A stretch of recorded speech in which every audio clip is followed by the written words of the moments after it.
चलो जी, अब next question start करते हैं। क्वेश्चन नंबर 43 जेई मेंस 2014 में आया हुआ क्वेश्चन है ये। देखो क्या दे रखा है इसके अंदर, हम देखते हैं। एक 3/3 की नॉन सिंगुलर मैट्रिक्स है, ठीक है। मतलब नॉन सिंगुलर मैट्रिक्स मतलब determinant of A not equals to 0। देखते हैं इसका क्या यूज़ आएगा, आगे देखते हैं। और एक कंडीशन और दे रखी है, A into A transpose equal to A transpose into A, ठीक है। एक ये दे रखा है और बी की वैल्यू दे रखी है और हमें ये फाइंड करना है। देखो यहीं से हम स्टार्ट करते हैं। बी हमें दे रखा है ए इनवर्स इंटू ए ट्रांसपोज, तो हम बी ट्रांसपोज भी फाइंड कर लेते हैं। बी ट्रांसपोज हो जाएगा A inverse A transpose whole का ट्रांसपोज। अब ट्रांसपोज से सब जानते हैं कि पी क्यू का जो ट्रांसपोज होता है वो इक्वल होता है Q transpose into P transpose. तो ये इक्वल हो जाएगा ए ट्रांसपोज का ट्रांसपोज, ये पहले आ जाएगा, इंटू में ए इनवर्स का ट्रांसपोज, ये इक्वल आ जाएगा ए ट्रांसपोज का ट्रांसपोज, ए आ जाएगा A multiply A inverse transpose. कुछ नहीं किया, जो हमें फाइंड करना था लिख लिया हमने। उसके अकॉर्डिंग बी ले लिया, बी ट्रांसपोज ले लिया। अब इनकी मल्टीप्लीकेशन करते हैं। Now B into B transpose equal हो जाएगा A inverse into A transpose into A inverse का ट्रांसपोज। ये यहाँ से इक्वल हो जाएगा, यहाँ से ये A inverse sorry A transpose into A equal है ए इंटू ए ट्रांसपोज। इस फर्स्ट का यूज़ करके हम यहाँ पे लिख देते हैं ए इनवर्स, इसलिए लिख देते हैं ए इंटू ए ट्रांसपोज इंटू ए। देखो ये जो है यहाँ पे ए इनवर्स का ट्रांसपोज भी एक प्रॉपर्टी होती है। ए इनवर्स का ट्रांसपोज या फिर ए ट्रांसपोज का इनवर्स, दोनों सेम ही होता है। ट्रांसपोज करके इनवर्स करो या इनवर्स करके ट्रांसपोज करो, तो यहाँ हम इसको लिख सकते हैं ए ट्रांसपोज का इनवर्स। ये किसके इक्वल है? आइडेंटिटी मैट्रिक्स के। किसी भी मैट्रिक्स को उसके अगर इनवर्स से मल्टीप्लाई किया जाए तो आई आएगा। और सेम बात यहाँ पे भी लागू होती है। ए ट्रांसपोज एक मैट्रिक्स है और ये ए ट्रांसपोज का इनवर्स है। किसी भी मैट्रिक्स को उस मैट्रिक्स के इनवर्स से मल्टीप्लाई किया जाए तो भी क्या आएगा? आई आएगा। तो दोनों की मल्टीप्लीकेशन करेंगे तो आई आ जाएगा। ऑप्शन बी हमारा करेक्ट हो जाएगा। क्वेश्चन नंबर 43 सिंपल सा क्वेश्चन था, ठीक है। नेक्स्ट बढ़ते हैं इसके अंदर आगे हम। क्वेश्चन नंबर 45 देखते हैं इसके अंदर क्या दे रखा है। पी कोई मैट्रिक्स गिवन है, वो ए मैट्रिक्स का एडजॉइंट है। एडजॉइंट ऑफ ए पी के इक्वल है। यहाँ पे एक रिजल्ट यूज होने वाला है। एडजॉइंट ऑफ ए का डिटर्मिनेंट इक्वल होता है determinant of A raise to power n-1। n is order, तो इस पर्टिकुलर क्वेश्चन के अंदर ये हो जाएगा determinant of A raise to power 3-1, that is determinant of A का स्क्वायर। ये यूज होने वाला है इस क्वेश्चन के अंदर। तो यहाँ पे हम कर देते हैं, दोनों तरफ डिटर्मिनेंट ले लेते हैं। Determinant of adjoint A is to determinant of P, तो ये इक्वल हो जाएगा डिटरमिनेंट ऑफ ए स्क्वेयर, और पी का डिटरमिनेंट हम यहाँ से फाइंड कर देते हैं। वो इक्वल आएगा 1 into 12-12 that is 0 minus alpha 4-6 plus 3 4-6। Determinant of A 4 के इक्वल है, तो इधर से तो आ जाएगा 16 equal to -2 equal to 2 alpha और -6। तो यहाँ से अल्फा की वैल्यू आ जाएगी 11। अल्फा की वैल्यू आ गई 11, यही हमसे पूछा गया था। छोटे से कॉन्सेप्ट थे एक दो बस, उनका यूज़ करके हो रहा है। ऑप्शन बी करेक्ट हो जाएगा। Question number 45। बार बार मैं बीच में बोलता हूँ, वीडियो पॉज करके अच्छे से क्वेश्चन को समझ के तब आगे बढ़ना है। ये नहीं कि वीडियो के साथ साथ आगे बढ़ते रहो, ऐसा ज़रूरी नहीं है। क्वेश्चन नंबर 46, एक मैट्रिक्स दे रखी है, बड़ा सिंपल सा क्वेश्चन है ये। मैट्रिक्स मल्टीप्लीकेशन पे बेस्ड क्वेश्चन दिख रहा है मुझे साफ। और U1 और U2 दो कॉलम मैट्रिक्स दे रखी है। तो हम अपनी मर्जी से ले लेते हैं कुछ भी। लेट U1 इक्वल टू कोई भी एक कॉलम मैट्रिक्स ले लो ABC। इस क्वेश्चन के अंदर कंडीशन दे रखी है कि A मल्टीप्लाई U1 इक्वल दे रखा 1 0 0। मल्टीप्लाई कर लेते हैं। A मैट्रिक्स 1 0 0 और 2 1 0 3 2 1, उसको अगर U1 से मल्टीप्लाई करते, U1 लिया था हमने ABC। क्वेश्चन में बोला हुआ है कि कॉलम मैट्रिक्स है और ये यहाँ पे 1 0 0। अब इनको अगर मल्टीप्लाई करते हो तो क्या आएगा, एक कॉलम मैट्रिक्स ही आएगी। आप मैट्रिक्स मल्टीप्लिकेशन की प्रॉपर्टी से आप समझ सकते हो। इसको इससे मल्टीप्लाई करेंगे तो यहाँ पे आएगा A, इसको इससे मल्टीप्लाई करेंगे आएगा 2A प्लस B, इसको इससे मल्टीप्लाई करेंगे आएगा 3A plus 2B plus C। ये इक्वल है 1 0 0। अब इसको ऊपर हम कंटिन्यू करते हैं तो बड़ी आराम से आप A B C की वैल्यू फाइंड कर पाओगे। A की वैल्यू 1 आएगी और 2A प्लस B की वैल्यू 0 आएगी। जब A की वैल्यू यहाँ पे 1 पुट करूँगा तो दैट मीन्स यहाँ से B की वैल्यू आ जाएगी -2। उसके बाद फिर यहाँ पुट करते हैं 3A plus 2B plus C, ये भी 0 के इक्वल है। ठीक है, हमने एलिमेंट्स कंपेयर किए और कुछ नहीं है। A की वैल्यू अगर 1 पुट करते हैं आएगा 3, B की वैल्यू -2 पुट करेंगे -4 प्लस C इक्वल टू 0, यहाँ से C की वैल्यू आ जाएगी 1। तो कुल मिला के आप कह सकते हो कि आपने U1 मैट्रिक्स की वैल्यू फाइंड कर दी जो आई 1 -2 1। U1 मैट्रिक्स की वैल्यू आ जाएगी 1 -2 1। सेम इसी तरीके से, ठीक है, मैं करके नहीं दिखा रहा हूँ, ये आपको अपने आप करना है। सेम इसी तरीके से आप क्या U2 फाइंड कर लेना। सेम यही प्रोसेस लगेगा उसके अंदर भी। उसके अंदर U2 को आप लेट कर लेना, U2 लेट हो जाएगा बी, सॉरी लेट करोगे ABC तो हो गया था DEF। सेम यही प्रोसेस अप्लाई करके U2 फाइंड हो जाएगा, फिर U1 प्लस U2 आप फाइंड कर देना। बड़ा सिंपल सा काम है और आपका आंसर मैच कर जाएगा। ठीक है, PDF में आपको आंसर मिल जाएगा। इसका क्या आंसर है वेरीफाई कर लेना। इसका सिंपल क्वेश्चन था, कोई ऐसा इसके अंदर कुछ बहुत बड़ी चीज़ नहीं है, कोई ऐसा कोई अलग से कोई कॉन्सेप्ट यूज़ नहीं हो रहा है, पर फिर भी एग्जाम में ऐसे ऐसे क्वेश्चन भी छूट जाते हैं कई बार। ठीक है, ध्यान देना है। IIT मेन एडवांस से पहले ये जो IIT मेन लेवल का जो एग्ज़ाम है AIEEE के अंडर होता था। ठीक है, तो मेंस लेवल इसीलिए यहाँ पे AIEEE 2012 है। नेक्स्ट हम बढ़ते हैं आगे, क्वेश्चन नंबर 47। देखो इसके अंदर क्या दे रखा है, एक मैट्रिक्स है 3/3 की, P और Q इक्वल नहीं है। ठीक है भाई, ये दो इक्वेशन हमें दे रखी है P और Q से रिलेटेड।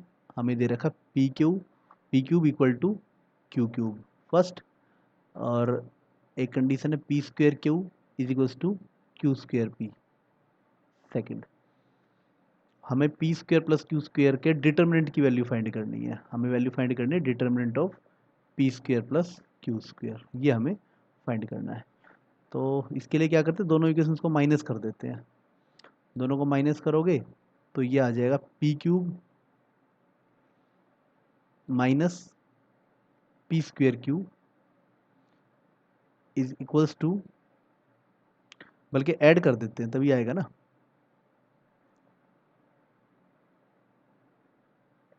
ऐड नहीं सॉरी नहीं, माइनस ही करते हैं। माइनस करने से ठीक आएगा, कितना आएगा Q³ माइनस Q² P। ठीक है भाई, ये कर दिया।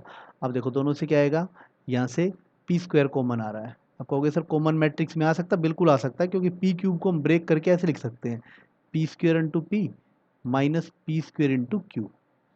तो और यहाँ पे इसको लिख सकते हैं Q² इंटू Q, क्योंकि क्यूब को चाहे स्क्वायर पहले लिखो चाहे बाद में लिखो। और कोई चीज़ कॉमन भी तभी आती है जब दोनों एक ही तरफ हो, तभी कॉमन आएगा। अगर कोई बच्चा ये सोचे कि AB प्लस CA लिखा हो और इसमें कोई A कॉमन निकाले, ये गलत हो जाएगा, ये गलत है, ऐसा नहीं होता है। कोई चीज़ कॉमन तभी आएगी या तो लेफ्ट में हो या फिर राइट में सेम हो, तभी कॉमन आएगी। यहाँ पे तो P² दोनों में ही लेफ्ट में है, तो लेफ्ट में ही कॉमन आ जाएगा। आ सकता है कॉमन P माइनस क्यू, और इधर से क्यू स्क्वेयर, और ये आएगा क्यू माइनस पी।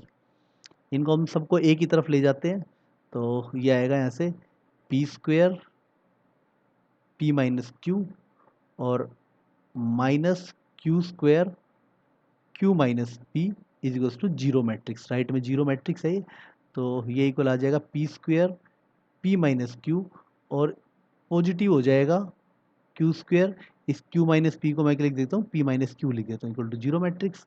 अब यहाँ से पी माइनस क्यू कॉमन आ जाएगा, सॉरी बल्कि मुझे ये लिखना चाहिए पी माइनस क्यू राइट में रहना चाहिए, P square plus Q square, और ये कितना आएगा P minus Q equal to zero matrix. ये बात ध्यान रखनी चाहिए हमें, ये आएगा। तो यहाँ से क्या आ जाएगा, दो मैट्रिक्स की मल्टीप्लीकेशन ज़ीरो है, तो दैट मीन्स हम कह सकते हैं यहाँ पे P square plus Q square क्या आएगी, यहाँ पे एक जीरो मैट्रिक्स आएगी, क्योंकि ये दोनों मैट्रिक्स तो इक्वल है नहीं। ठीक है, ये दोनों मैट्रिक्स तो इक्वल है नहीं, मतलब कि पी और क्यू, तो ये वाला पार्ट तो जीरो होगा नहीं। तो ऐसे क्या आ जाएगा P square plus Q square zero. तो यहाँ से हम लेके चलेंगे determinant of P square plus Q square क्या हो जाएगा, determinant of zero, that is zero. Zero इसका आंसर आ जाएगा, ऑप्शन सी इसका करेक्ट आंसर हो जाएगा। ठीक है, सिंपल सा क्वेश्चन था, थोड़ी सी प्रॉपर्टी यूज होनी थी, बस हमें ध्यान देना है इसके ऊपर।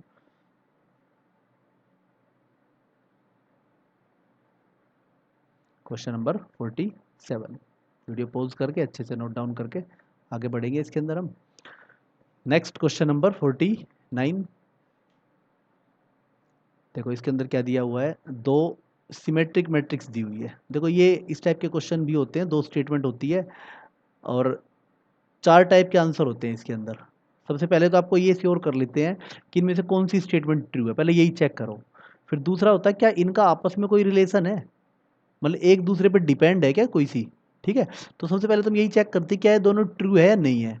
फिर हमें देखते हैं कोई ऐसा कॉन्सेप्ट तो नहीं है कि किसी एक की वजह से दूसरा ट्रू हो रहा हो। अगर आप पढ़ोगे तो देखो इस टाइप के क्वेश्चंस के क्या आंसर होते हैं कि स्टेटमेंट वन ट्रू होगी, स्टेटमेंट टू ट्रू होगी, एक तो एक केस ही है, दोनों ट्रू होगी, और साथ में क्या देंगे, statement second is not correct explanation of statement one, मतलब कि एक दूसरे से कनेक्ट नहीं है। पर ये एक आंसर ये होगा फर्स्ट ट्रू होगा सेकंड फॉल्स होगा, दो ऑप्शन तो सिंपल है, फर्स्ट फॉल्स होगा सेकंड ट्रू होगा, और फिर दोनों ट्रू होंगे पर इनका आपस में रिलेशन भी होगा। Statement second is correct explanation of statement one. ठीक है, तो देखते हैं इसके अंदर क्या इसके अंदर दिया हुआ है। ए और बी दोनों सिमेट्रिक है, तो ए ट्रांसपोज इक्वल है ए के, और बी ट्रांसपोज बी के इक्वल है। चलो भाई, अब हमें इन दोनों को सिमेट्रिक चेक करना है या नहीं है स्टेटमेंट वन को। तो सिमेट्रिक कब होगा, ए इंटू में बी ए। अगर इस होल का ट्रांसपोज लेके चलता हूँ, देखते हैं क्या आता है। ये इक्वल आ जाएगा यहाँ से B A transpose into A transpose. भाई फिलहाल हम इसको दो मैट्रिक्स के रूप में देखते हैं, तो बी ए ट्रांसपोज इंटू में ए ट्रांसपोज हो जाएगा।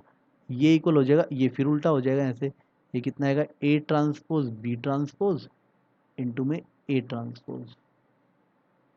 ए ट्रांसपोज जो होता है वो ए के इक्वल है, इसके अंदर बी ट्रांसपोज बी के इक्वल है, और इनटू में ए।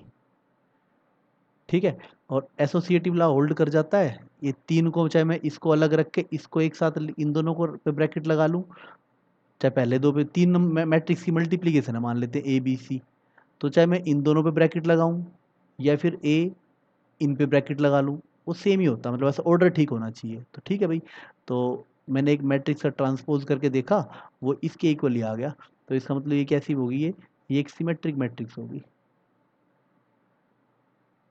सिमिलरली आप चेक करोगे ये भी सिमेट्री की आएगी, चेक करके देख लेना, ये भी सिमेट्री की आएगी सेम इसी तरीके से। तो ठीक है भाई, तो पहले वाली स्टेटमेंट तो क्या होगी, ट्रू होगी ये। तो दूसरी पे चेक करते हैं, अगर A B symmetric, A B symmetric जब होती है, कब, जब ए बी और बी ए क्या हो, इक्वल हो। ये कहना चाह रहे हैं कि ए बी सिमेट्रिक भी होगी, अगर ए और बी सिमेट्रिक है तो ए बी भी सिमेट्रिक होगी। पर कब होगा, जब ए और बी दोनों कम्यूटेटिव प्रॉपर्टी होल्ड करती हो, मतलब इसके अंदर क्या होगा, ए बी और बी ए को इक्वल होना पड़ेगा। चेक करते हैं एक बार, अगर ए बी और बी ए इक्वल है, अगर ए बी और बी ए इक्वल है, तो क्या ए बी सिमेट्रिक होगी? चेक करते हैं इसको। ए बी का ट्रांसपोज लेके चलेंगे, वो इक्वल होगा ए ट्रांसपोज, सॉरी वो इक्वल होगा B transpose into A transpose. B transpose B के इक्वल है, ए ट्रांसपोज ए के इक्वल है, सॉरी, और बी ए जो है वो ए बी के इक्वल है। अगर ये वाली प्रॉपर्टी होल्ड नहीं करती तो ये सिमेट्रिक नहीं हो पाती ए बी। अब ये हो गया ए बी का ट्रांसपोज ए बी के इक्वल आ गया, नहीं तो बी ए के इक्वल आता अगर ये प्रॉपर्टी होल्ड नहीं करती, फिर सिमेट्रिक नहीं थी, यहाँ तक सिमेट्रिक नहीं थी, नॉट सिमेट्रिक। और जैसे ये बी ए बी के इक्वल हो गया तो क्या होगी, ये सिमेट्रिक होगी ये। ठीक है, तो बिल्कुल ठीक है भाई, ये भी ट्रू है। पर क्या इनका आपस में कोई रिलेशन है? भाई यहाँ अगर हम देखेंगे, यहाँ तो क्लियर कट बोला हुआ है, इन दो इसके सिमेट्रिक होने में ये कोई प्रॉपर्टी कोई होल्ड थोड़ी ना हो रही है। ये सिमेट्रिक होने में इस प्रॉपर्टी का तो कोई रोल हो ही नहीं रहा है। तो बस इसके अंदर सिंपल यही है कि ए ऑप्शन ट्रू होगा, दोनों ट्रू है पर कोई किसी का एक्सप्लेनेशन नहीं है। इसका आंसर क्या हो जाएगा, ऑप्शन ए जो है हमारा वो इसका करेक्ट आंसर हो जाएगा, क्वेश्चन नंबर 49। क्योंकि कोई ये अगर हम सोचे फर्स्ट स्टेटमेंट के अंदर कोई ये वाली प्रॉपर्टी ए बी और बी ए के इक्वल होने का कोई रोल है ही नहीं इसके अंदर, कहीं पे भी ऐसी कोई प्रॉपर्टी होल्ड ही नहीं हुई A B equal to B A वाली जो हमने होल्ड की है इसके अंदर। ठीक है, तो सिंपल सा है ये तो। ठीक है, क्वेश्चन नंबर इसके अंदर दोनों ही ट्रू है, क्वेश्चन नंबर 49 के अंदर। नेक्स्ट आगे बढ़ते हैं इसके अंदर हम, क्वेश्चन नंबर 51। अच्छा क्वेश्चन है ये भी, क्वेश्चन नंबर 51। देखो भी क्या दे रखा है। अच्छा, दो स्टेटमेंट है, एक स्क्यू सिमेट्रिक मैट्रिक्स है ऑर्डर 3 का, उसका डिटरमिनेंट 0 होता है। तो ये तो एक प्रॉपर्टी होती है, बिल्कुल मैंने डिटरमिनेंट की प्रॉपर्टीज पढ़ाई जब बताया हुआ है। इफ अगर ए कोई स्क्यू सिमेट्रिक मैट्रिक्स है, if A is skew symmetric matrix, और एक खास बात होनी चाहिए उसकी, ऑफ ओड ऑर्डर, उसका ऑर्डर ओड होना चाहिए, of odd order, then determinant of A equal to 0। ये तो एक प्रॉपर्टी है बड़ी इंपॉर्टेंट। अगर ए एक स्क्यू सिमेट्रिक मैट्रिक्स है जिसका ऑर्डर ओड हो तो डिटरमिनेंट क्या हो जाएगा, उसका 0 हो जाएगा। तो स्टेटमेंट 1 तो ट्रू हो जाएगी। क्यों? क्योंकि ए एक स्क्यू सिमेट्रिक मैट्रिक्स और ऑर्डर 3 है उसका, तो उसका डिटरमिनेंट तो 0 होता है, हम जानते हैं अच्छे से। चलो ये काम तो खत्म हुआ। दूसरा, ये कह रहे हैं कि कोई भी एक मैट्रिक्स है, अब किसी ओड ऑर्डर की बात नहीं है, कोई भी एक मैट्रिक्स है, और हम अच्छे से जानते हैं कि ए का ट्रांसपोज जो होता है determinant of A, transpose determinant of A Q equal होता है। ये तो सही है भाई, पहले ही तो सही होगी। चल दूसरे को चेक करते हैं। अब डिटरमिनेंट ऑफ ए नेगेटिव ए, ये भी एक बात है। डिटरमिनेंट ऑफ नेगेटिव ए, ये याद रखना, डिटरमिनेंट ऑफ नेगेटिव ए ये माइनस डिटरमिनेंट ऑफ ए के इक्वल भी हो सकता है और डिटरमिनेंट ऑफ ए के इक्वल भी हो सकता है, ऑर्डर पे डिपेंड करेगा। ये जब होगा, ऑर्डर अगर ओड होगा तो ये माइनस डिटरमिनेंट ऑफ ए के इक्वल होता है, और ऑर्डर अगर इवन होगा तो ये प्लस इसके इक्वल होगा। अगर मान लेते हैं हमारे पास ए कोई ऐसी मैट्रिक्स है, बात को सिंपल से रूप में समझना, ए कोई 2x2 की मैट्रिक्स है ए बी सी डी, ठीक है, और अगर मैं यहाँ से determinant of minus A find करूंगा तो पक्का minus determinant of, sorry positive determinant of A के इक्वल आएगा ये। अगर ए कोई 3x3 की मैट्रिक्स है, 3x3 लेके देख लेना चाहे, तो देन डिटरमिनेंट ऑफ माइनस ए वो क्या आएगा, माइनस डिटरमिनेंट ऑफ ए के इक्वल आएगा। तो मतलब जो सेकंड प्रॉपर्टी है होल्ड नहीं कर रही भाई, ये 3x3 के लिए तो होल्ड करेगी पर 2x2 के लिए होल्ड नहीं करेगी, 4x4 के लिए होल्ड नहीं करेगी, 5x5 के लिए होल्ड कर जाएगी। ओड ऑर्डर के लिए ये प्रॉपर्टी सिर्फ ओड ऑर्डर के लिए होल्ड करती है, बस याद रखना, नेगेटिव। अदरवाइज ये पॉजिटिव भी हो सकता है, नेगेटिव भी हो सकता है। आप एग्जांपल लेके देखोगे आपको समझ में आ जाएगी बात। ये तो डायरेक्ट प्रॉपर्टी आप लोगों को पता होनी चाहिए। इस क्वेश्चन में जितनी भी प्रॉपर्टी यूज हुई है वो डायरेक्ट यूज हुई है, मतलब स्टेटमेंट 1 तो ट्रू है but statement second is false. Question number 51 का ऑप्शन ए आंसर हो जाएगा इसका। Statement 1 is true but statement second is false. Direct property use हो रही है, जो मैंने बताया उस बात को ध्यान से सुनना और नोट डाउन करना। क्वेश्चन नंबर 51 एग्जाम्पल्स लेके आप चेक कर सकते हो। नेक्स्ट क्वेश्चन नंबर 52, एक एच मैट्रिक्स दे रखी है, ठीक है, और ओमेगा क्या दे रखा है, क्यूब रूट ऑफ यूनिटी। तो उसकी कुछ प्रॉपर्टी होती है, एक तो प्रॉपर्टी ये होती है क्यूब रूट ऑफ यूनिटी की, ओमेगा क्यूब 1 के इक्वल है, और एक ये होती है omega square plus omega plus 1 equal to 0। Cube root of unity की दो प्रॉपर्टी है, कॉम्प्लेक्स नंबर में हम पढ़ते हैं 11th क्लास में। तो यहाँ पे एच एक मैट्रिक्स दे रखी है, अगर इससे मैं ओमेगा कॉमन ले लूँ तो ये रह जाएगा 1 0 0 1। ठीक है भाई, क्योंकि हमें ओमेगा कॉमन इसलिए ले लिया क्योंकि मुझे एच की पावर 70 फाइंड करनी है। इसकी पावर 70 करोगे तो स्केलर जो प्रोडक्ट है उसकी पावर भी 70 हो जाती है, और यहाँ पे जो ये मैट्रिक्स है आई है एक तरह से, इसकी पावर भी 70 हो जाएगी। आई की तो जो मर्जी पावर कर लो, आई आना है। तो ओमेगा की पावर 70 को मैं लिख सकता हूँ ओमेगा की पावर 69 इंटू ओमेगा, और ये आई के इक्वल ही आ जाएगा। ओमेगा की पावर 69 को लिख सकता हूँ omega cube raise to power 23, और ये जो है हमारा ओमेगा इंटू आई, एक तरह से इसको ओमेगा इंटू आई भी लिख सकते हैं एच को, तो ये एच के इक्वल ही हो जाएगा। और ओमेगा क्यूब 1 के इक्वल, 1 की पावर 23 1 ही आएगा, तो किसके इक्वल आ जाएगा, एच के इक्वल ही आ जाएगा। ऑप्शन ए इसका सही आंसर हो जाएगा। सिंपल, ऐसे ऐसे क्वेश्चन भी सिंपल सिंपल से IIT मेंस लेवल के एग्जाम में आ जाते हैं। Question number 52।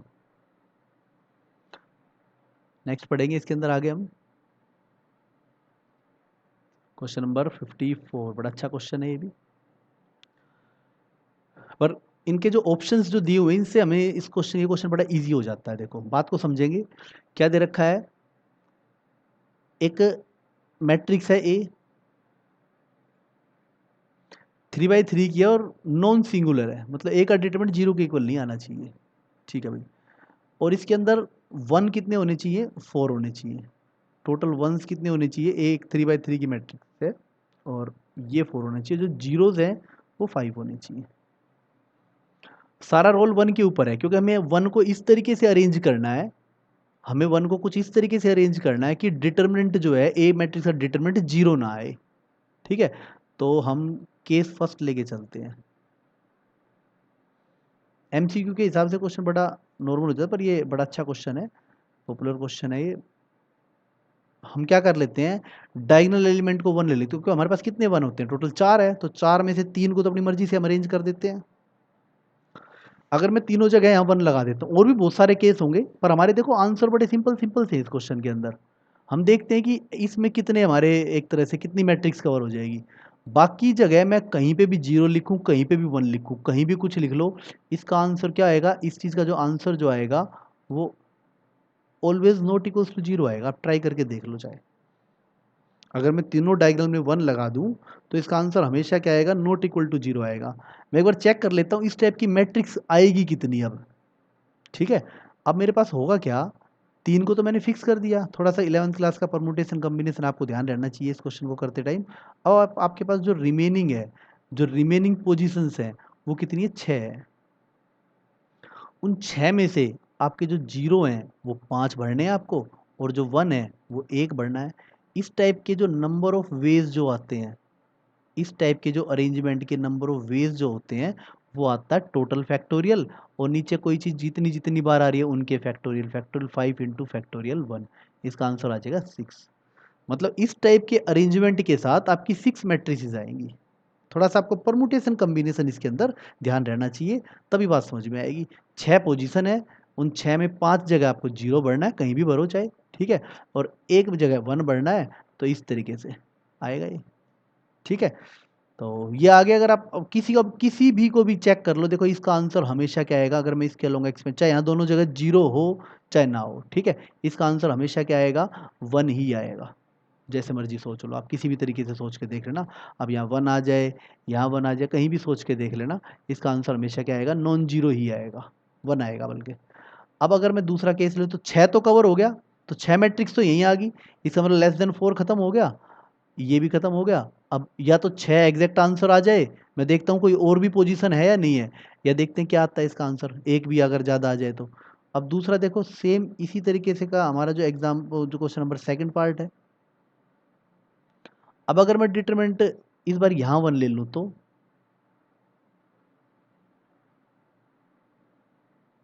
अगर यहाँ ले लूँ तो भी यही बात है, इसको भी अगर मैं एक्सपेंड करता हूँ तो किसी भी हाल में इसका भी आंसर क्या आएगा, हमेशा नॉट इक्वल्स टू 0 आएगा ये भी। और यहाँ भी सेम ही आंसर, देखो कम से कम एक तो ये हो ही गया ना, ये किसी भी हाल में 1 से ज़्यादा तो आना ही आना है। ये हमेशा किसी बार में इसका आंसर 1+ तो आना ही आना है। तो कुल मिला के अगर आप देखोगे 7 से तो ज़्यादा आपकी मैट्रिक्स आएगी आएगी, कम से कम 7 तो इसके अंदर आनी ही आनी है, और भी ज़्यादा आएंगी, और भी बहुत सारी। ये तो मैंने बिल्कुल बेसिक केस लिए हैं, जरूरी नहीं यही वाले, और भी बहुत सारी नॉन जीरो मैट्रिसेस आ सकती है इनको अरेंज करने में। पर ऐसा क्वेश्चन बस आपको इसीलिए पूछा है क्योंकि MCQ में पूछा गया है ये, ठीक है। तो इसका आंसर क्या आ जाएगा, एटलीस्ट 7। 7 से तो ज़्यादा हर हालत में आएगी आएगी, क्योंकि 6 तो हमारे पहले केस में कवर हो गए, दूसरे में भी 6 तो आएंगे ही आएंगे, उससे ज़्यादा आएंगे। तो ये इसका आंसर हो जाएगा क्वेश्चन नंबर 54 का, ऑप्शन डी इसका करेक्ट आंसर हो जाएगा। ठीक है, आगे बढ़ते हैं। इसके अंदर हम ध्यान से समझेंगे। इसके अंदर थोड़ा परमुटेशन कम्बिनेशन का रूल है, इसलिए आपको थोड़ा सा अजीब लगा होगा क्वेश्चन ये। मैट्रिक्स की तो कोई प्रॉपर्टी यूज़ हो ही नहीं रही है इसके अंदर। क्वेश्चन नंबर नेक्स्ट पे आते हैं हम, क्वेश्चन नंबर 55। बड़ा ही अच्छा क्वेश्चन है क्वेश्चन नंबर 55। देखो भी इसके अंदर क्या दिया हुआ है। अच्छा जी, ए एक 2x2 की मैट्रिक्स है जिसकी सारी एंट्रीज नॉन जीरो है, कोई भी एंट्री जीरो नहीं है, और ए स्क्वायर आई के इक्वल है। चलो जी ठीक है, तो इसके अंदर हम लेट कर लेते हैं।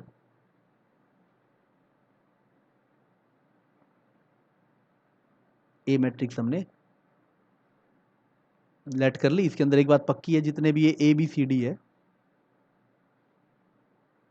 All are not equals to zero, सारे के सारे जीरो के इक्वल नहीं है।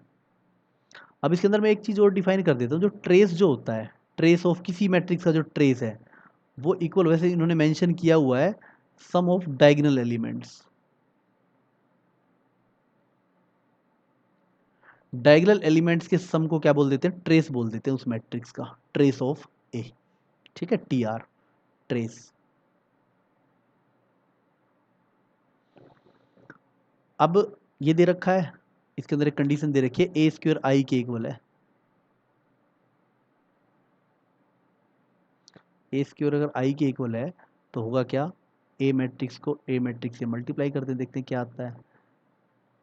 ABCD, ABCD, इनको मल्टीप्लाई करोगे तो ये आ जाएगा ए स्क्वायर प्लस BC, और यहाँ से आएगा AB प्लस BD, और यहाँ पे आ जाएगा CA प्लस CD, और ये आ जाएगा BC प्लस D स्क्वायर। और ये हमारा आइडेंटिटी मैट्रिक्स के इक्वल है 1 0 0 1। तो ABCD में कुछ इक्वेशंस आ जाएगी, उसको हम देखते हैं, उनका यूज़ करेंगे। ए स्क्वायर प्लस BC 1 के इक्वल, और BC प्लस D स्क्वायर ये भी 1 के इक्वल। डायगोनल एलिमेंट्स जो है ना, ये 1 के इक्वल और ये 1 के इक्वल। और AB प्लस BD ये 0 के इक्वल। ये फर्स्ट है, ये सेकंड है। इसको मैं थोड़ा सा और सिंप्लीफाई अगर करता हूँ तो B कॉमन आ जाएगा, A plus D equal to 0। थोड़ा और सिंप्लीफाई करते हैं, हमें एक अच्छे से पता है कि इसका मतलब A प्लस डी की वैल्यू क्या आ जाएगी, 0 आ जाएगी, क्योंकि हमें अच्छे से पता है जो B है वो 0 के इक्वल नहीं है। भाई दो चीज़ों की मल्टीप्लीकेशन अगर 0 है तो दैट मीन्स या तो B 0 या A प्लस डी 0। तो B तो 0 है नहीं, क्वेश्चन के अंदर गिवन है, तो A प्लस डी 0 हो जाएगा। अगर मैंने A प्लस डी के ऊपर ध्यान करूँ, A प्लस डी असल में इस मैट्रिक्स का ट्रेस है, क्योंकि इस क्वेश्चन के अंदर ट्रेस का जिक्र है। तो यहाँ से हमें एक बात तो क्लियर होगी, इस मैट्रिक्स का जो ट्रेस है, ट्रेस ऑफ A, वो 0 के इक्वल आ गया। तो इसका मतलब स्टेटमेंट ए तो हमने ट्रू प्रूव कर दी भाई। स्टेटमेंट ए तो क्या होगी हमारी, ट्रू होगी। अब देखते हैं इसके अंदर और आगे बढ़ते हैं। देखो और क्या है, अब डिटरमिनेंट ऑफ ए की वैल्यू और फाइंड करनी है। तो डिटरमिनेंट ऑफ ए, अगर मैं इस क्वेश्चन के अंदर अगर मैं ध्यान करूं कि जो ए स्क्वेयर है हमारा वो आई के इक्वल है, तो हम दोनों तरफ डिटरमिनेंट ले सकते हैं। Determinant of A square determinant of I के इक्वल हो जाएगा, तो यहाँ से ये स्क्वेयर बाहर भी जा सकता है। Determinant of A square equal to 1, तो यहाँ से determinant of A plus minus 1 आ जाएगा। तो अभी क्लियर नहीं हुआ कि भाई प्लस का 1 आएगा माइनस का 1 आएगा, तो अभी इसके अंदर अभी डाउटफुल रह गया इस तरीके से। तो कई बार बच्चा गलती कर देता है, इसको 1 सोच लेता है, अभी प्लस माइनस डिटरमिनेंट नेगेटिव भी आ सकता है, तो ऐसे में क्लियर नहीं हुआ, हमें दूसरे उससे देखना पड़ेगा। तो मैं डिटरमिनेंट ऑफ ए वैसे फाइंड करता हूँ। डिटरमिनेंट ऑफ ए आ जाएगा हमारे पास, डिटरमिनेंट ऑफ ए इक्वल आ जाएगा यहाँ से कितना, AD minus BC। A D minus B C के इक्वल आएगा। अभी तक तो पता ही नहीं चल पा रहा। अब डी की वैल्यू देखो, हमारे पास एक बात क्या थी कि जो डी प्लस ए है हमारा वो जीरो आया था, तो यहाँ से अगर डी प्लस ए जीरो है तो डी की जगह मैं माइनस ए रख सकता हूँ। तो ये कितना हो जाएगा, ए इंटू माइनस ए माइनस बी सी। तो यहाँ से क्या आएगा, माइनस ए स्क्वेयर माइनस बी सी हो जाएगा determinant of A. Minus common लूंगा तो कितना आ जाएगा, A square plus B C. A square plus B C मैंने फाइंड किया है, देखो ए स्क्वेयर प्लस बी सी मैंने फाइंड किया था, पीछे क्या आया था, वन के इक्वल आया था। तो एक तरह से ये किसके इक्वल आ जाएगा, माइनस वन के इक्वल आ जाएगा। डिटरमिनेंट ऑफ ए इक्वल आ गया आपका माइनस, प्लस वन नहीं आ पाया भाई। तो जो सेकंड स्टेटमेंट है वो हमारी क्या हो जाएगी, फॉल्स हो जाएगी। तो मिल गया आंसर हमें। ठीक है, तो हम चेक कर लेंगे, स्टेटमेंट वन ट्रू है और स्टेटमेंट सेकंड क्या है, फॉल्स है। तो डी ऑप्शन इसका करेक्ट हो जाएगा। बड़ा ही अच्छा क्वेश्चन है ये, बहुत ही अच्छा क्वेश्चन है। ध्यान से पूरे क्वेश्चन को समझेंगे। हमने एक बिल्कुल बेसिक से तरीके से इस क्वेश्चन को किया है। अब इस क्वेश्चन को करने के लिए एक कॉन्सेप्ट और यूज होता है, जो 2x2 की स्क्वायर मैट्रिक्स के लिए आप यूज कर सकते हो। ठीक है, तो देखते हैं क्या यूज है उसके अंदर। एक बार हम उसको, उस मेथड को भी देख लेते हैं एक बार। तो इसको नोट डाउन कर लेना, मैं इसके अंदर आगे बढ़ता हूँ। अब होता क्या है, for any matrix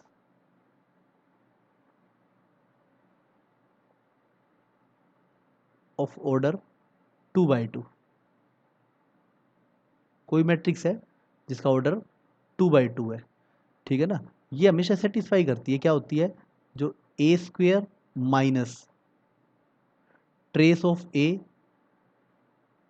into A, trace of A एक स्केलर क्वांटिटी होगी, plus determinant of A into I, ये जीरो के इक्वल होता है।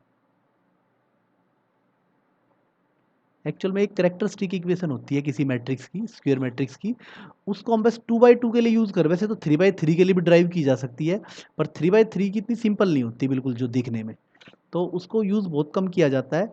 2x2 पे बेस्ड क्वेश्चन बन जाते हैं। किसी भी, कोई भी मैट्रिक्स होती है 2x2 की, वो इस कंडीशन को क्या करती है, सेटिस्फाई करती है। अगर इस कंडीशन का यूज़ कर ले, कंडीशन टाइम पे ध्यान आ जाए एग्जाम में, ये क्वेश्चन बड़ा सिंपल सा हो जाएगा। यहाँ पे क्या दे रखा, गिवन देखो, गिवन है ए स्क्वेयर अगर आई के इक्वल है, तो दैट मीन्स हम कह सकते हैं A square minus I equal to zero. इसको मैं थोड़ा सा और अगर ऊपर वाली इक्वेशन से कंपेयर करके लिखूं, तो मैं इसको इस तरीके से लिख सकता हूँ कुछ, ए स्क्वेयर, इस इक्वेशन को A square minus zero into में A matrix plus minus one into में I matrix equal to zero, कुछ इस तरीके से लिख लूँ। और इसको इस इक्वेशन से अगर मैं कंपेयर कर दूँ, अगर इसको ऊपर वाली इक्वेशन से कंपेयर कर दूँ, तो आप देखोगे इसको कंपेयर करते ही आपका जो ट्रेस ऑफ ए है वो तो जीरो के इक्वल आ जाएगा, ठीक है, और डिटरमिनेंट ऑफ ए वो माइनस वन के इक्वल आ जाएगा। तो हो गया आपका क्वेश्चन बिल्कुल, भाई ये फर्स्ट तो स्टेटमेंट ट्रू हो जाएगी और सेकंड फॉल्स हो जाएगी, दैट्स ऑल। ठीक है, काम खत्म। इस मेथड से आप इसको कर सकते हैं, पर आप दोनों मेथड ध्यान रखोगे इसके अंदर। जैसे इस इक्वेशन को मैंने कंपेयर कर लिया, इसके अंदर कोई मुश्किल ऐसी कोई बात नहीं है जो ना समझ में आए। हमने इस इक्वेशन को इस फॉर्म में चेंज कर लिया।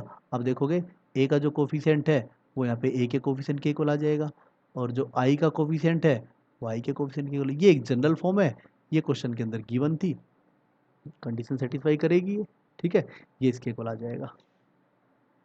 बस थोड़ा सा एक बात ये जरूर होती है, जो ये जो प्रॉपर्टी है, आप थोड़ा इसके अंदर ये बात ध्यान रखना कि अच्छा रहेगा अगर ए मैट्रिक्स जो है वो आई के इक्वल अगर ना दे रखी हो, ए इज नॉट इक्वल्स टू आई, तो ये बड़ी अच्छे से लगती है प्रॉपर्टी है। आई से इक्वल में भी होल्ड तो कर जाएगी, पर ऐसे कंपेयर करने वाला जो काम है ना वो ज़्यादा अच्छे से काम नहीं करता, कई बार उसमें गलती हो जाती है। तो आप ये ध्यान रखो कि ए आई के इक्वल ना हो। तो आपको कैसे पता चलेगा इस क्वेश्चन के अंदर ए आई के इक्वल नहीं है, तो यहाँ पे क्या है आपके अंदर क्या बताया हुआ है कि एक ऐसी मैट्रिक्स है जिसके सारे एलिमेंट नॉन जीरो है, तो ये आई के इक्वल तो हो ही नहीं सकते इस क्वेश्चन के अंदर। क्लियर बात है। अगर सारे के सारी एंट्री नॉन जीरो है तो दैट मीन्स ये बात क्लियर है कि ए मैट्रिक्स जो है आई के इक्वल नहीं है इस क्वेश्चन के अंदर। तो हम इसको कंपेयर करके क्वेश्चन कर सकते हैं। बाकी जो मैंने पहला मेथड बताया है वो तो एक जनरल मेथड है, वो तो अप्लाई होगा ही होगा। तो ये भी आप ध्यान करोगे तो ये भी आपका काम करेगा। किसी और क्वेश्चन में भी अप्लाई करके देखोगे, इस टाइप का कभी कोई क्वेश्चन आए तो आपको दिख जाएगा। ठीक है, क्वेश्चन नंबर 55 दोनों मेथड्स आप ध्यान रखोगे इसके अंदर। एक ये नई चीज़ है, इसको आप नोट डाउन कर सकते हो। क्वेश्चन नंबर 55 आगे बढ़ते हैं इसके अंदर हम। क्वेश्चन नंबर 57, क्वेश्चन नंबर 57 देखो भी क्या दे रखा है। अगर एक 2x2 की मैट्रिक्स है तो चेक करते हैं एडजॉइंट ऑफ एडजॉइंट ए के इक्वल होता है नहीं होता है। होता तो है, मैं बस तुम्हें बता देता हूँ क्यों होता है। 2x2 की ये प्रॉपर एक रिजल्ट बन जाएगा अब आपके लिए। अब आपको आगे से करके देखना नहीं पड़ेगा, बस मैं आपको फिलहाल एक बार करके दिखा देता हूँ। अगर ए का एडजॉइंट फाइंड करोगे, एडजॉइंट ऑफ ए क्या आएगा, सबको पता है 2x2 का तो बड़ा सिंपल होता है। इनको इंटरचेंज कर दो, डी ए, इनके साइन चेंज कर दो। अगर एक बार और एडजॉइंट फाइंड करूं, ये 2x2 में ही हो पाएगा पर ध्यान रखना ये। तो एक बार और एडजॉइंट फाइंड करूं तो क्या होगा, ये इंटरचेंज हो जाएगा ए डी, ठीक है, इनके साइन चेंज हो जाएंगे बी सी। आप देखोगे दोबारा से ए के इक्वल ही आ जाएगा ये 2x2 में ही पॉसिबल है। तो ये ट्रू हो जाएगा, ये हमेशा ध्यान रखना।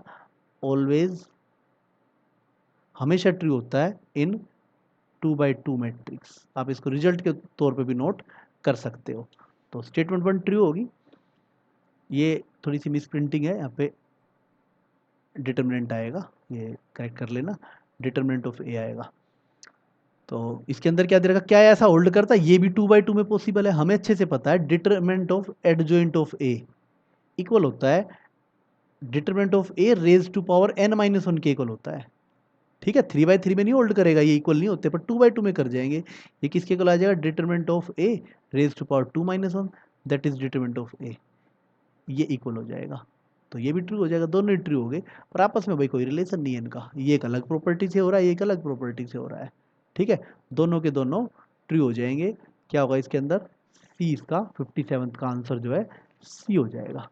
57 का आंसर सी आ जाएगा।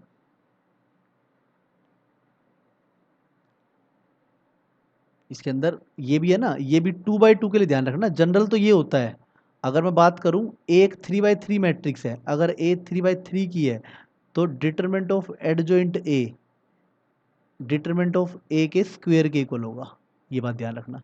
बट 2x2 में ये होल्ड कर जाती है ये, क्योंकि 2-1 इस वजह से आ गया ये। अगर एक 4x4 की मैट्रिक्स है तो determinant of adjoint A equal आ जाएगा determinant of A raise to power 3 के, ये बात भी ध्यान रखना। ठीक है, तो 2 में होल्ड करे, 2x2 के लिए होल्ड कर जाए। अगर यहाँ पे देते ना ए इज एनी मैट्रिक्स, तो ना तो ये ट्रू होता ना ये ट्रू होता, ये बात ध्यान कर लेना ये। ठीक है, अगर डिटरमिनेंट इसके अंदर ये ऐसा होता कि ए इज एनी मैट्रिक्स, तो कोई सा भी होल्ड नहीं करता इसके अंदर, तो दोनों ट्रू हो जाएंगे, सी पार्ट इसका आंसर हो जाएगा। कुछ और बात जो बताई जाती है क्वेश्चन के अंदर, वो भी आप अपने फॉर्मूले की रिजल्ट की लिस्ट में नोट कर लेना चाहिए। क्वेश्चन नंबर 57 अच्छा क्वेश्चन था। अब आ जाता क्वेश्चन नंबर 58। अगेन जो भी हमने एक पहला ही क्वेश्चन किया था उसी से रिलेटेड लग रहा है, ये बिल्कुल सेम टू सेम लगभग वही है। पर इसके अंदर क्या दे रखा है कि जो ए मैट्रिक्स है वो उसके एलिमेंट नॉन जीरो नहीं दे रखे। पर यहाँ पे अगर तुम देखोगे स्टेटमेंट में क्लियर कह रखा है कि ए आई और माइनस आई के इक्वल नहीं है। तो इसको मैं उसी मेथड से ट्राई चेक कर लेता हूँ। देखो वही हमारे पास 2x2 मैट्रिक्स के लिए एक रिजल्ट होल्ड करता है, A square minus trace of A into में A matrix plus determinant of A into I zero के इक्वल होता है। और गिवन क्या है, सेम पिछले क्वेश्चन की तरह ए स्क्वेयर आई के इक्वल दे रखा है। तो यहाँ से आ जाएगा A square minus I equal to zero.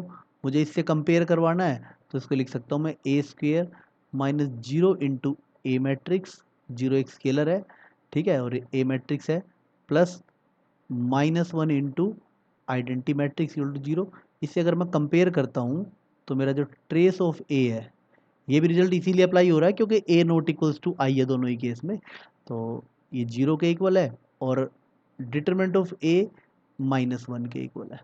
ठीक है, एमसीक्यू क्वेश्चन ऑब्जेक्टिव क्वेश्चन में काम कर जाएगा। देख लेते हैं भाई कौन सा ठीक है कौन सा गलत है। तो भाई ये तो सही हो गया, स्टेटमेंट 1 ट्रू होगी, इस बार ये वाली फॉल्स होगी। तो ये इसका आंसर हो जाएगा। Option D is correct. Statement 1 is true and statement second is false. Question number 58 का आंसर हो जाएगा ऑप्शन डी। कोई दिक्कत नहीं किसी भी तरह की।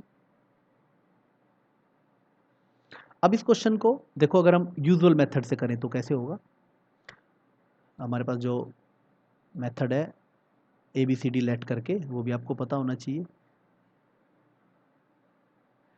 उसके अंदर तो हम सिंपल इसको क्या लेके चलेंगे, ए लेके चलेंगे, ए मैट्रिक्स ABCD। ए स्क्वायर फाइंड करोगे उस पिछले क्वेश्चन की तरह ही, ए को अगर ए से मल्टीप्लाई करोगे तो कितना आएगा, ए स्क्वायर प्लस BC। यहाँ पे आएगा BC प्लस डी स्क्वायर, और यहाँ पे आएगा AB प्लस BD, और यहाँ पे आएगा, इसको करेंगे इससे CA प्लस CD, ये आ जाएगा। अब ए स्क्वायर आ गया, ये स्क्वायर दे किसके इक्वल रखा, आई के इक्वल दे रखा है 1001। अब ये वाला क्वेश्चन पिछले क्वेश्चन की तरह बिल्कुल सिंप्लीफाइड सा नहीं है, देखो थोड़ा ये अच्छा क्वेश्चन है, पर फिर भी हम इसको भी समझते हैं। देखो क्या मतलब है इसका, तो उसके अंदर बड़ा एक आसान काम था कि हमें ABCD सारे नॉन इक्वल नॉन जीरो दे रखे थे, इसलिए हमें सोल्व करने में बड़ी आसानी होगी थी। ये 1 के इक्वल है, और डी स्क्वायर प्लस BC ये 1 के इक्वल है, और ए कॉमन लेके अगर मैं यहाँ से बी कॉमन ले लेता हूँ, बी कॉमन ले लिया, ए प्लस डी 0 के इक्वल, और यहाँ से सी कॉमन लेके ए प्लस डी ये भी 0 के इक्वल। अब थोड़ा बात को समझना। अब चारों इक्वेशन को पिछले में तो सोल्व करना बड़ा आसान हो गया था। देखो मैंने इससे मैंने क्या निकाल दिया था, B is not equals to 0, A plus D 0 हो गया था। पर यहाँ ऐसा पॉसिबल नहीं है, क्योंकि ना तो मुझे बी के बारे में कुछ पता है। तो कुल मिला के मैं सोचूं इन चारों इक्वेशन को मैं सोल्व करके ABCD की वैल्यू फाइंड कर पाऊँ या कोई रिजल्ट फाइंड करूँ, नहीं है पॉसिबल। पर मुझे थोड़ा सा इसके अंदर क्या होगा, जैसे एक मेथड चलता है ना हिट एंड ट्रायल, हम क्या करते हैं अपनी मर्जी से कुछ ऐसी ABCD की वैल्यू लेते हैं जो इन चारों कंडीशन को सेटिस्फाई कर जाए। तो हमें थोड़ा थोड़ा एक आइडिया ये तो लग गया है कि ए आई के इक्वल नहीं है, और कहीं ना कहीं 1 और 0 चल रहा है इस क्वेश्चन के अंदर। तो ये तो बात पक्की है, जो ये ABCD की जो वैल्यू है वो 1 0 0 1 मतलब इस टाइप से चलेगी, 0 और 1 0 -1 इनमें से वैल्यू चलेगी इनकी। जो ABCD की जो चारों की वैल्यू है ABCD, ये कुछ ऐसे चलेंगे, या तो 0 होंगे या फिर +-1 होंगे। थोड़ा सा हिंट है हमारे पास ये, क्योंकि ये क्वेश्चन इस तरीके का है, हमें ए मैट्रिक्स अपने आप ही क्रिएट करनी है। ठीक है, और इस बात का ध्यान रखना है कि ए आई के इक्वल ना आए और A-I के इक्वल ना आए। इसी टाइप का क्वेश्चन है, अगर आप सोचो इनको सोल्व करके ABCD की वैल्यू एग्जैक्ट फाइंड कर लोगे तो बहुत लेंथी क्वेश्चन जाएगा, सोल्व होगी या नहीं होगी, ठीक है, ये भी मुझे पता नहीं। तो हम इसको जनरली ऐसे वैल्यू सब्सटीट्यूट करके ही चेक करेंगे। तो देखो हमारे पास, देखो एक बात ये निकल के आती है यहाँ पे, इन दोनों को अगर मैं माइनस कर दूँ, फर्स्ट और सेकंड को, फर्स्ट और सेकंड को माइनस करते ही मुझे एक बात ये क्लियर हो जाएगी, A square minus D square 0 के इक्वल आ जाएगा। मतलब ये आ जाएगा A square equal to D square आ जाएगा। मेरे बात ये तो पक्का क्लियर हो जाएगी, ए और डी क्या आएगा, पॉजिटिव नेगेटिव, मतलब ए जो है +-D के इक्वल आएगा, ये बात पक्की है। ए की वैल्यू क्या आएगी, +-D आएगी। चलो जी आगे बढ़ते हैं। अब मैं अगर देखो ए की वैल्यू, अब जरा सोच के देखना, अगर मैं ए की वैल्यू 1 ले लूँ,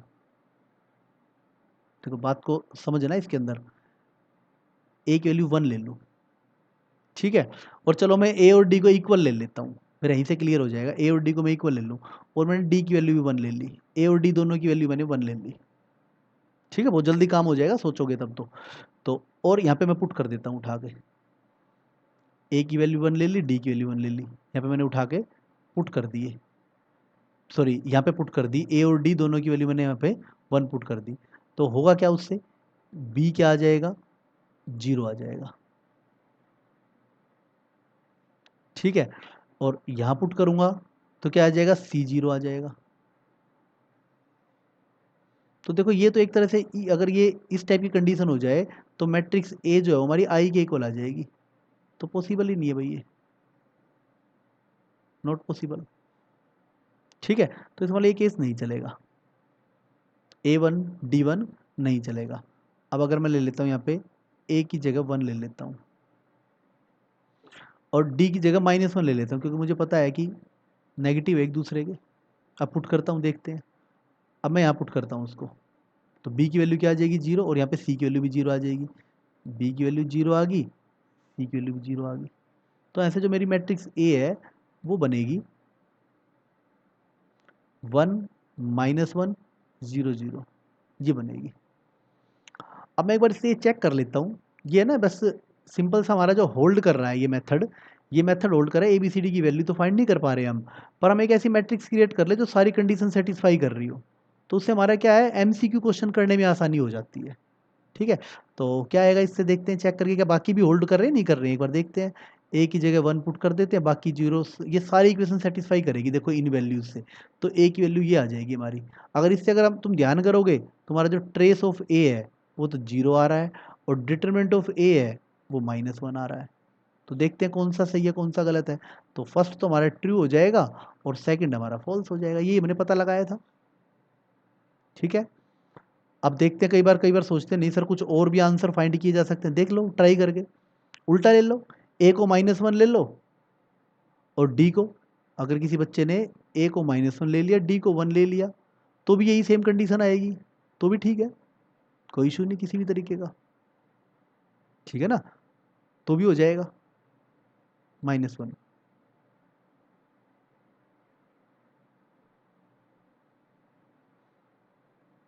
ठीक है, एक मिनट सॉरी, एक थोड़ी सी मेरे से गलती होगी। अगर हम ए को 1 -1 लेते हैं तो बी और सी जरूरी नहीं कि दोनों 0 आए, बी सी 0 आएगा। सॉरी एक चीज़ थोड़ी गलत होगी यहाँ पे, ध्यान नहीं दिया मैंने। बी और सी 0 आएगा तो भी कोई दिक्कत नहीं है, मतलब कि बी और सी में से कोई भी एक 0 हो जाए, या तो बी 0 हो जाए सी 0 आ जाए। अगर किसी बच्चे ने और दोनों 0 हो जाए चाहे, मतलब एक तरह से कुल मिला के आपके पास कुछ वैल्यूज़ के जो कम्बिनेशन आएंगे वो ये आएंगे। ए कोमा डी जो है ना वो तो +-1 ले लो, और बी कोमा सी है वो तुम क्या ले लो, इनमें से कोई भी एनी 1 0 ले लो। तो जितनी भी मैट्रिक्स बनेगी इस तरीके से वो सारी इस कंडीशन को सेटिस्फाई करेगी। आप ट्राई करके देख सकते हो। अगर तुमने यहाँ 1 लिया, यहाँ -1 लिया, यहाँ 0 लिया, यहाँ 0 लिया, ये भी सही है। या फिर अगर तुमने यहाँ -1 लिया, यहाँ 1 लिया, यहाँ भी 0 लिया, यहाँ भी 0 लिया, ये भी ठीक। अगर तुमने यहाँ -1 लिया, यहाँ 1 लिया, ठीक है, और यहाँ 1 ले लिया और यहाँ 0 ले लिया, तो भी ठीक। ठीक है, और अगर तुमने यहाँ -1 लिया, यहाँ 1 लिया, यहाँ 1 ले लिया, यहाँ 0 ले लिया, तो भी ठीक। सारी कंडीशंस में अगर तुम चेक करो, कितने भी एग्जाम्पल लेके देख लेना, इसके अंदर डिटरमिनेंट ऑफ ए -1 आएगा, और जो ट्रेस ऑफ ए जो है वो 0 के इक्वल ही आएगा हमेशा। यही जो वैल्यूज है ना, यही सेटिस्फाई करेगी। ठीक है, मतलब तुम ये कह सकते हो कि तुम्हारे पास जो यहाँ जो वैल्यू आएगी वो +-1 आएगी, यहाँ पे जो वैल्यू आएगी वो -+1 आएगी। अगर यहाँ +1 लिया है तो यहाँ -1 लेना पड़ेगा, -1 ये ध्यान रखना है एक तो। उसके बाद या तो यहाँ 0 ले लो या फिर 1 ले लो।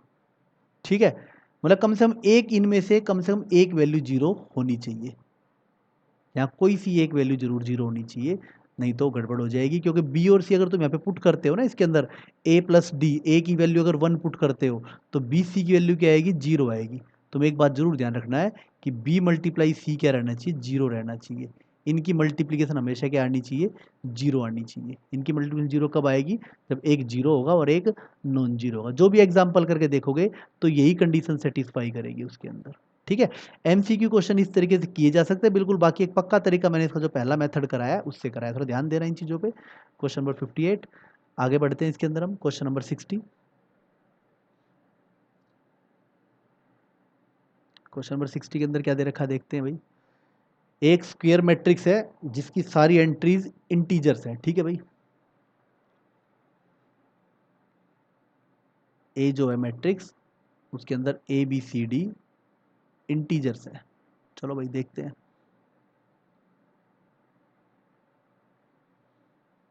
अच्छा, डिटरमिनेंट ऑफ ए,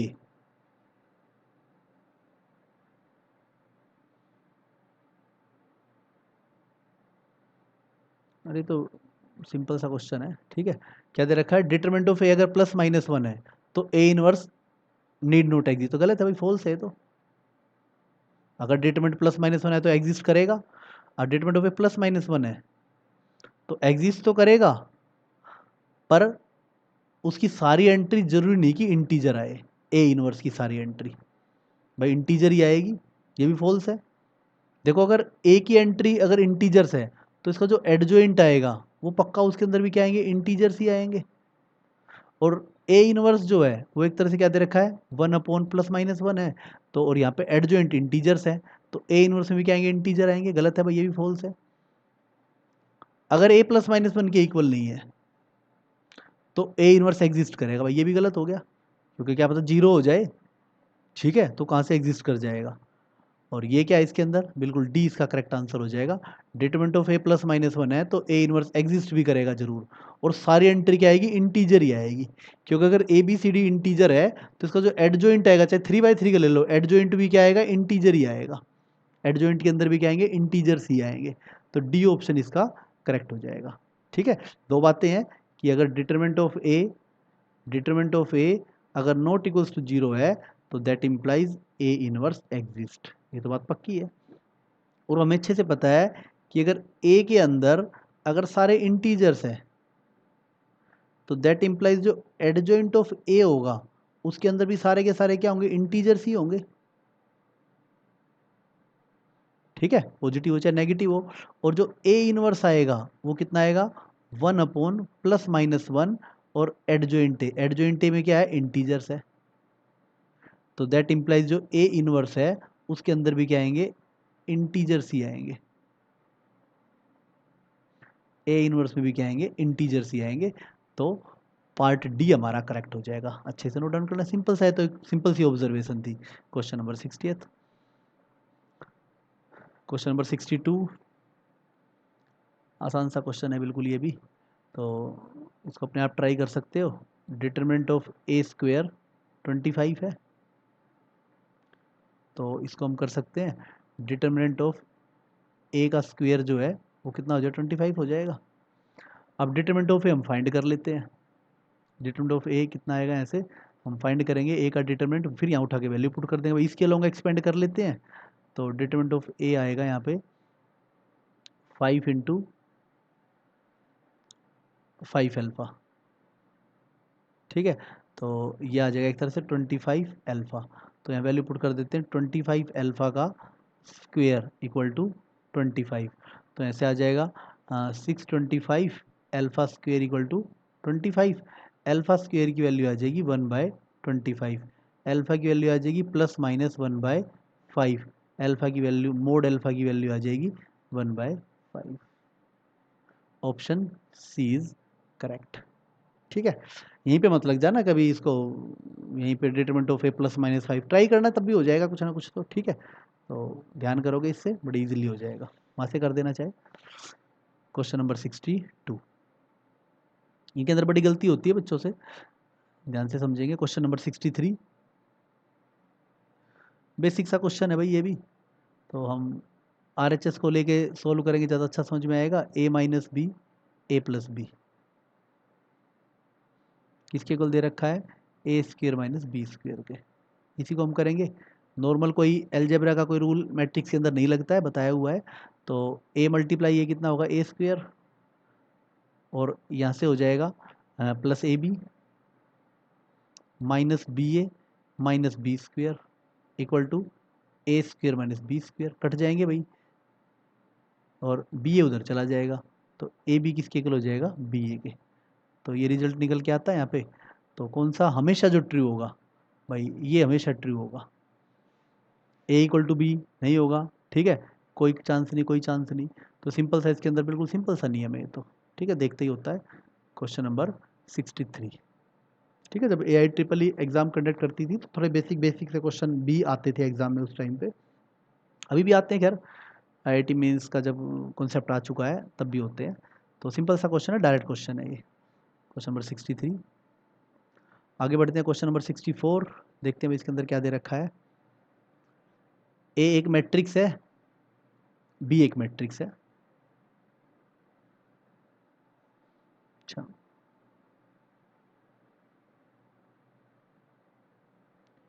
देखते हैं भाई क्या आएगा। ठीक है, ए बी इक्वल टू, देखो सब में A B equal to B A use हो रहा है, तो ए बी और बी ए तो निकालना ही पड़ेगा इस क्वेश्चन के अंदर। ए बी निकालते हैं सबसे पहले। ए बी हमारे पास 1 2 3 4, ठीक है। और ए 0 0 बी मल्टीप्लाई करोगे तो ये आ जाएगा आपका ए प्लस 0 ए आएगा, यहाँ से करेंगे 2 बी आएगा, यहाँ से करेंगे 3 ए आएगा, और यहाँ से करेंगे 4 बी आएगा। और बी ये फाइंड करते हैं, ए 0 0 बी, और भाई 1 2 3 4 मल्टीप्लाई करोगे कितना आएगा, ए आएगा यहाँ पे, और यहाँ से आएगा 2 ए आएगा, ठीक है 2 ए। और यहाँ से करते हैं इसको, इससे करते हैं तो 3 बी आएगा, और यहाँ से कितना आएगा 4 बी आएगा। अगर दोनों को इक्वल रखते हैं, दो ही चीज़ें इक्वल हो रही है, एक तो ये इक्वल है 2 बी इक्वल टू 2 ए, और एक यहाँ से 3 इक्वल टू 3 बी, दो इक्वेशन बन रही है। तो दोनों से ही अगर आप देखोगे, यहाँ से भी ए इक्वल टू बी आ रहा है, दोनों से अगर आप कंपेयर करते हो तो बस कोई इक्वेशन सोल्व नहीं हो पा रही, ए इक्वल टू बी आ जा रहा है। मतलब कहने का मतलब ये है कि जब भी ए और बी इक्वल होंगे, जब भी ए और बी इक्वल होंगे कंडीशन होल्ड करेगी। तो ए और बी तो भाई बहुत केस में इक्वल हो सकते हैं, यहाँ पे 1 1 होगा तब भी ए इक्वल आएंगे, यहाँ पे 2 2 होगा तब भी ए इक्वल आएंगे, यहाँ पे 3 3 होगा तब भी इक्वल आएंगे। ऐसे कितने केस हो जाएंगे, इनफाइनाइट हो जाएंगे। देर क्या आ जाएगा, there exist infinite many values of B dash, sorry B's such that ये इक्वल है। तो बी की वैल्यू क्या आ जाएगी, इनफाइनाइट है, क्योंकि प्रॉपर सोल्व ही नहीं हो पाई ना इक्वेशन, और कोई इक्वेशन बनी नहीं, या तो ए के इक्वल है, बी बी के इक्वल है, ठीक है। तो मेन बात क्या है, ए और बी अगर इक्वल होंगे, मतलब ये बात ध्यान रखना, बी की वैल्यू चाहे 1 1 0 0 1 हो तब भी ए इक्वल आएगा, तो सब जानते ही हैं। बी की वैल्यू अगर 2 0 0 2 तब भी इक्वल आएंगे। ये बहुत सारे केस आ जाएंगे, इनफाइनाइट केसेस आ जाएंगे, ठीक है। 64th का ऑप्शन सी हो जाएगा। नेक्स्ट आगे बढ़ते हैं इसके अंदर हम। 62 तो हमारा हो ही चुका था, सॉरी 63 64 हो गया। 65th क्वेश्चन आसान सा, बिल्कुल डायरेक्ट क्वेश्चन नज़र आ रहा है मेरे को ये, ठीक है। ए इनवर्स फाइंड करना सब जानते हैं, इसके अंदर ए इनवर्स से दोनों तरफ मल्टीप्लाई कर दो, कितना आएगा, A inverse into A square minus A inverse into A plus A inverse into I equal to A inverse into 0। तो यहाँ पे ये ए इनवर्स आएगा, और ये 0 ये उधर चला जाएगा, आई और यहाँ से ए आएगा माइनस ए, आई माइनस ए। अपना जैसे भी चेक कर लेना, ये ऐसे क्वेश्चन तो हमारे एनसीईआरटी में भी है। क्वेश्चन नंबर 65 का ए ऑप्शन हो जाएगा। आगे बढ़ते हैं इसके अंदर हम, क्वेश्चन नंबर 69। एक मैट्रिक्स दे रखी है, तो देखते हैं भाई कौन सा ट्रू है, ठीक है। 0 मैट्रिक्स है भाई, नहीं है। अगर इसे माइनस कॉमन ले लूँ तो आएगी, ये भी नहीं आएगी, ठीक है। A inverse does not exist, भाई इसका जो डिटरमिनेंट है ये भी फॉल्स हो जाएगा, तीनों फॉल्स है। ए स्क्वायर चेक करके देखना, आई आएगा, मुझे ऐसे लग ही रहा है, चौथा ही ट्रू हो जाएगा। ए स्क्वायर आप फाइंड करके देखना, मुझे लग रहा है कि आई के इक्वल आ जाएगा, ठीक है। तो ऑप्शन डी करेक्ट हो जाएगा इसका। बड़ा सिंपल सा क्वेश्चन है, देखो 0 मैट्रिक्स तो साफ नहीं है, इसे माइनस कॉमन ले लेता हूँ तो भी नहीं आएगा ये, ठीक है। A inverse does not exist, इसका डिटरमिनेंट मुझे साफ नजर आ रहा है, इसका अगर मैं डिटरमिनेंट फाइंड करूंगा -1, और ये कितना आएगा 0 -1। तो डिटरमिनेंट जो इसका ए का है वो कितना आ रहा है, 1 आ रहा है, तो इनवर्स एग्जिस्ट भी कर रहा है। तो तीनों पहले तीनों तो गलत हो गए, तो चौथा क्या हो जाएगा, ट्रू है वैसे भी। पर तुम फाइंड करके देखना भाई इसका, ए स्क्वायर फाइंड करके देखना, और तुम्हें साफ नजर आएगा ये आई के इक्वल आएगा, अपने आप कर लेना इसको। डी ऑप्शन वैसे सही है इसका, क्वेश्चन नंबर 69 का। इसके बाद आता क्वेश्चन नंबर 70। देखो भाई क्या दे रखा है इसके अंदर, अच्छा ए मैट्रिक्स दे रखी है और 10 बी की वैल्यू दे रखी है यहाँ पे, चलो कोई नहीं। तो बी की वैल्यू 1/10 हो जाएगी, ये तो क्लियर है। बी की वैल्यू क्या हो जाएगी यहाँ पे, 1/10 ऑफ दिस। चलो क्या दे रखा है यहाँ पे, बी इज इनवर्स ऑफ ए, तो अल्फा की वैल्यू फाइंड करनी है। बी ए का इनवर्स है, तो बी ए का इनवर्स है तो क्लियर बात है, बी अगर ए बी एक दूसरे के इनवर्स है तो ए बी जो है वो आई के इक्वल हो जाएगा, बस हो गया क्वेश्चन। ए बी आई के इक्वल होगा मतलब क्या होगा, या बी ए आई के लिख लो, ए बी आई के जो मर्जी ले लो, कोई दिक्कत नहीं है। तो ए की वैल्यू हम पुट करेंगे 1 -1 1 2 1 -3 1 1 1 और 1/10। 1/10 कई बार बच्चा भूल जाता है, गलती कर देता है क्वेश्चन के अंदर। कितना 4 2 2 -5 0 alpha 1 -2 3 is equals to identity matrix 1 0 0 0 1 0 0 0 1। 1/10 तो बाहर ले लो भाई, 1/10 तो बाहर आ जाएगा। अब चाहो तो बस सिर्फ वो वाला एलिमेंट फाइंड करो जिसके अंदर अल्फा आ रहा है, काम खत्म करो, फालतू हमें इस सारों की जरूरत थोड़ी ना है। अल्फा किसके साथ आएगा, जब मैं इसको इससे मल्टीप्लाई करूँ तो यहाँ पे अल्फा आएगा, बस वो ले लो, बाकी की जरूरत ही नहीं है। कितना आएगा यहाँ पे, क्योंकि यहाँ पे कोई ऐसी वैल्यू तो है नहीं कि डज नॉट एग्जिस्ट या कोई और केस है, आंसर तो जरूर आएगा इसका मतलब, ठीक है। बाकी सारे फाइंड करके चेक कर सकते हो। तो कितना आएगा यहाँ पे 2 minus alpha plus 3 2 minus alpha plus 3 equal to 1 0 0 0 1 0 0 0 1, ये आ जाएगा। यहाँ से 1/10 को अगर मैं इससे मल्टीप्लाई करता हूँ तो ये जो मर्जी ले लो, कोई दिक्कत नहीं, या 10 को इधर ले आओ चाहे बेशक से, ये जो 1/10 है ना, इसको चाहे इधर ले आओ, जो मर्जी सोच रहे ना। यहाँ से अल्फा की वैल्यू अगर आप निकालोगे, यहाँ से आ जाएगा 5 माइनस अल्फा, 0 के इक्वल आएगा, अल्फा की वैल्यू 5 आएगी। ऑप्शन डी हमारा करेक्ट हो जाएगा।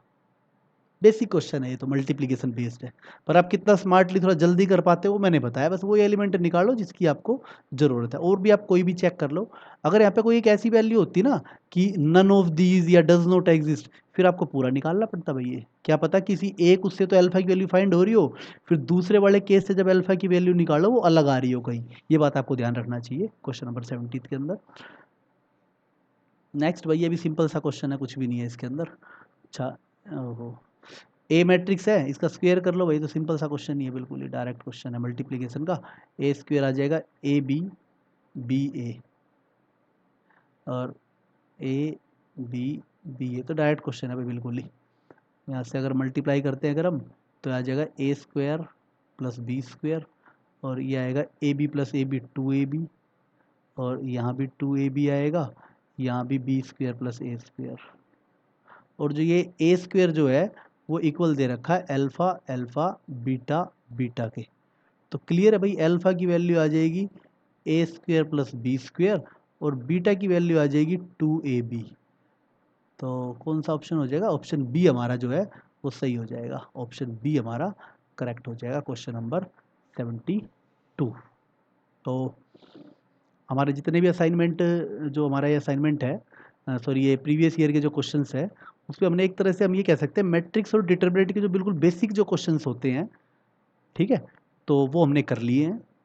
अब जो नेक्स्ट पार्ट रहेगा इस आईआईटी वाली क्लास का, नेक्स्ट वीडियो जो आएगी वो आपकी आएगी सॉल्यूशन ऑफ इक्वेशन से रिलेटेड, ठीक है। तो इनको आप अच्छे से कर लो। और असाइनमेंट के अंदर आपको टोटल ये 72 क्वेश्चन है, हम ये कह सकते हैं पिछले लगभग मान के चलो 2003 का भी कवर हो रहा है यहाँ पे, 14-15 साल तो कम से मान के चलो आईआईटी मेंस के और एआई ट्रिपल ई के क्वेश्चन इसके अंदर कवर्ड है, ठीक है भाई। Okay, thank you.